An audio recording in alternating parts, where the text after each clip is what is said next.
So I thought I'd show you Bitcoin against the US dollar here, since so many of you are interested in it and where we are with it.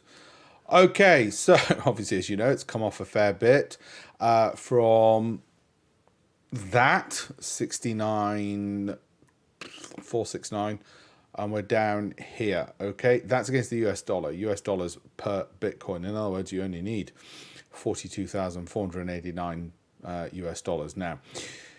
Where could that journey end? Well, let's just look at it in a slightly different way here. Let's look at the short term. Short term, yeah, if I was to zoom it right in on the daily charts, can I make an argument that it could go back up to those levels? Yeah, I could make that argument that it could go up there, but it's really going to need some support from the weekly movements. And the weekly movements are still down. I know we've had this 1 week where it's gone up for a change after 2 weeks of falling.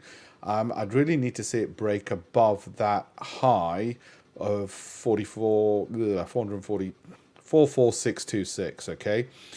US dollars per Bitcoin, $44,626 dollars per Bitcoin. So I'd need to see it break above that. That might help move this, the more the weaker of the momentum indicators, the stochastic, but the MACD is still going to be falling. So I'd be a bit worried on that. Usually what happens is you'll get that rise and you'll get a dip. And I'll tell you when that happened. July got a rise. You saw it there. And then it falls back, gets rid of the weak holders, and then it moves up. So I suspect we'll go up to maybe 45,000. Then you'll go back down to closer to 40.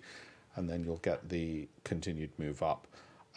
More likely. And again, if you look at the monthly charts, you can sort of see why. There's just weakness on the momentum indicators there, and the monthly downward pressure continues. So there's a lot of headwinds, let's put it that way, that it's facing for the moment. Okay, hopefully that was something of an insight for you.